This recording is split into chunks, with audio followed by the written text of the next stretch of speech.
KS Prasad గారు, విశాఖ స్వరూపం మారే అవకాశం ఉందంటారా?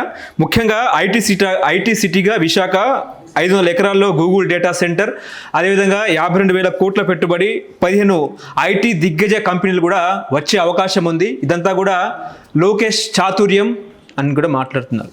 హే, what a wonder, what a super news. నిన్నే నేను వైజాగ్ నుంచి మళ్ళీ వాళ్ళ పొద్దున్న వచ్చా. గూగుల్ డేటా వచ్చే అవకాశం ఉంది. అదాని డేటా సెంటర్ కూడా విన్నాం సార్. ఇలాంటివన్నీ విని విని విని చెవులు పుల్లడిపోయి, వాస్తవానికి దగ్గరగా రేపు ఎల్లుండిలో ఏమైనా కంపెనీలు వస్తే చాలా మాడము. అక్కడ huge huge huge places are vacant. గతంలో సాఫ్ట్వేర్ కంపెనీలకి, ఈ మైక్రోచిప్ కంపెనీలు ఎన్నిటికీ అలకేట్ చేశారో అన్నీ కాంపౌండ్ వాళ్ళు కట్టుకొని కలకల్లాడుతూ ఉన్నారు. ఇది మీరు కొత్తగా కాగ్నిజెంట్ లాంటిది చెన్నైలో పార్టీ ఆఫీస్ బేలానికి పెట్టి, పార్టీ ఆఫీస్ అంటే కార్పొరేట్ ఆఫీస్ హొరసేలు పెట్టినాడు. అది ఎలకేషన్ ఇచ్చిన తర్వాత ఎంతంత వైవిధ్యభరితమైన సాఫ్ట్వేర్ పరుగులు అందించే కార్యక్రమం ఉంటారు. కళ్ళ ముందు ఇక్కడ తెలంగాణలో ఇదే రాష్ట్ర విభజనలో ఆనాటి ఐటీకి పునాదులు తవ్విన చంద్రబాబు గారి ఆధ్వర్యంలో వచ్చిన వాటిల్లో ఎంత హ్యూజ్ రిసెషన్ నడుస్తున్నాయి, ఎంతంత వేలాది మందిని టీసీఎస్ లాంటి కంపెనీలు, తర్వాత ఇన్ఫోసిస్ లాంటి వాటి నుంచి తొలగిస్తుంటే మీరు ఏ ప్రాతిపదిక మీద అంతంత పెట్టుబడులు, అంతంత వైవిధ్యభరితమైన సాఫ్ట్వేర్ రంగం కథన రంగంలో దూకి పరిగెడుతుంది అని చెప్పడానికి కొంచెమైనా మనం ఆలోచించాలి కదా సార్. ఓకే, వాస్తవానికి ఆంధ్రప్రదేశ్ రాష్ట్రానికి ఇట్స్ ఎ ప్రైడ్. వైజాగ్లో అటు పరిసర ప్రాంతాల్లో నిజంగా సాఫ్ట్వేర్ రంగం అభివృద్ధి చెంది అక్కడ 10 కంపెనీలు వస్తే సంతోషించి మొదటి వ్యక్తిని నేను. But hypothetical equations are totally contradicting కదా. And in the same scenario ఇక్కడ డెవలప్మెంట్ మాడ్యూల్లో ఒక సాఫ్ట్వేర్ రంగం ప్రపంచానికి ధీటుగా పనిచేసిన రోజుల నుంచి వాళ్ళ కుదేలవుతున్న అంశాలు చూస్తున్నాం కదా సార్. అంత యూజ్ రేపతో లేదు. ఓ పక్క దేశంలో ప్రామినెంట్గా చెప్పుకునే యూఎస్ లాంటిదే కనీసం కూడా ఎక్కడ ఒక ప్రాస్పరిటీ డైరెక్షన్లో కనబడకుండా ఏదో శాంతి చర్చలను, లేకపోతే ఉక్రెయిన్ రష్యా యుద్ధాలను, లేకపోతే ఐక్యరాజ్య సమితులతో కూర్చొని నెగోసియేషన్స్ ఇడిగాము అని అనవసరమైన కార్యక్రమాలను కనబడుతున్నప్పుడు ఏ ప్రైస్లో మనకి సాఫ్ట్వేర్ రంగం పురోగతి సంతరించుకుంటుంది, ఏ ప్లేస్లో మనం ఎక్కడో అద్భుతాలు సృష్టించేస్తాం అన్న దగ్గర దావూస్ పర్యటన చూసాం.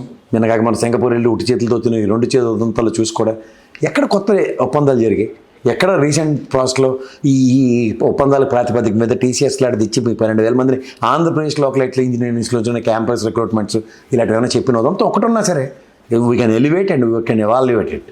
అవి లేకుండా ఏ ప్రాతిపదిక మనం మాడతాం? ఏపీలో కొత్తగా 6 జిల్లాలు, మరో త్వరలో కూడా 26 నుంచి 32 జిల్లాల వరకు కూడా సంఖ్య పెరిగే అవకాశం ఉన్నట్టు కూడా మాట్లాడుతున్నారు. దీనివల్ల పరిపాలనా సౌలభ్యం చాలా సవిరంగా జరిగే అవకాశం ఉన్నట్టు కూడా మాట్లాడుతున్నారు. ఏం చెప్తారు సార్? 32 సార్. ఇక్కడ తెలంగాణలో కూడా 33 ఉన్నా కూడా మీరు కూడా 33 చేసేయండి. నాకు ఆంధ్రప్రదేశ్లో నాకు విజయనగరం జిల్లా ఏర్పడడం నాకు తెలుసు. ఓకే, తమిళనాడులో ఒక జిల్లా ఏర్పాటు చేయడానికి కేంద్ర ప్రభుత్వాల కదలికలు, వాళ్ళ ముందడుగులు నాకు తెలుసు. ఖైరతాబాద్ లాంటి లాంగెస్ట్ డివిజన్ని 3 డివిజన్ల కింద దాన్ని విభజించిన కోకటిపల్లి, లింగంపల్లితో సైతం ఇంక్లూడింగ్ జూబ్లీ హిల్స్తో పాటు అన్నది నాకు ఈ నేపథ్యాలన్నీ తెలిసిన మనకి వీళ్ళు లచ్చిక్ సిటీ సంతగ్గా జిల్లా 33 చేసాడు కంటే 32 చేసాడు కంటే 40 చేసుకోమని నాకే అభ్యంతరం లేదు. పరిపాలనా సౌలభ్యంకి ఎంతకన్నా district first magistrate and officer ఎవరండి? కలెక్టర్ గారిని కేటాయించేది ఎవరండి? కేంద్ర ప్రభుత్వం. ఎంతమంది ఐఏఎస్కి ఆఫీసర్స్కి కొరత ఉందో ఆంధ్రప్రదేశ్లో ఫస్ట్ తేల్చుకుని 33 జిల్లాలు చేస్తే ఎగ్జాంపుల్ 32 అంటున్నారు మీరు, ఇంకో 6 కలిపి 32 మంది కలెక్టర్లు మన రాష్ట్రంలో ఉన్నారు, ఐఏఎస్ అధికారులు. చెప్పమనండి. అట్లీస్ట్ తెలంగాణలో మొత్తుకుంటుంటే 8 మంది కావాలి, 12 మంది కావాలంటే 4 ఇవ్వడానికి కింద మీద పడ్డారు మొన్న. ఇవన్నీ చూస్తూ కూడా ఎవరెవరో అసిస్టెంట్ కలెక్టర్లని, జాయింట్ కలెక్టర్లని చేసేసి పరిపాలన సౌలభ్యం అని మీరు చెప్తుంది ఈజీ అనుకుంటే అది మీకే చెల్లింది. వాస్తవానికి దగ్గరగా డిస్ట్రిక్ట్ హెడ్ క్వార్టర్స్ని ఏర్పాటు చేస్తున్నప్పుడు కలెక్టర్ ఆఫీసులకి యుద్ధ ప్రాతిపదిక పనులు ఎక్కడ మొదలెడుతున్నారు, దానికి సంబంధించిన నిధుల కేటాయింపు ఎక్కడుంది? సో ఇవన్నీ మనకు అన్నీ తెలిసి కూడా ఏది తెలియనట్టుగా అయ్యో బాబాయ్ సూపర్ వీళ్ళు 32 చేస్తున్నారు, గతంలో 33కి ఒక్కటే తక్కువ, మనం కూడా సేమ్ 13 జిల్లాలతో ఏర్పడిన ఆంధ్రప్రదేశ్ రాష్ట్రాన్ని గత ప్రభుత్వం 26 చేసింది. 10 జిల్లాలతో ఏర్పాటు చేసిందని 33 జిల్లాలు చేసింది ఇక్కడ తెలంగాణలో. ఏమిటి సాధించాం మనం చెప్పండి? కొత్త కలెక్టర్లు లేరు, ఉన్న జిల్లా పరిపాలనా సౌలభ్యం ఏ విధంగా ఉందో చూస్తున్నాం. ఒక పక్క యూరియా కొరతలు, కేంద్ర రాష్ట్ర ప్రభుత్వాలు సమన్వయం పరిచే ఫస్ట్ అధికారి కలెక్టర్ గారు. ఏ డిస్ట్రిక్ట్ నుంచి రిప్రజెంటేషన్స్ ఉన్నాయి, ఏ డిస్ట్రిక్ట్లో ఎంతంత లాజిస్టిక్స్ ఉన్నాయో సార్ చెప్పానండి.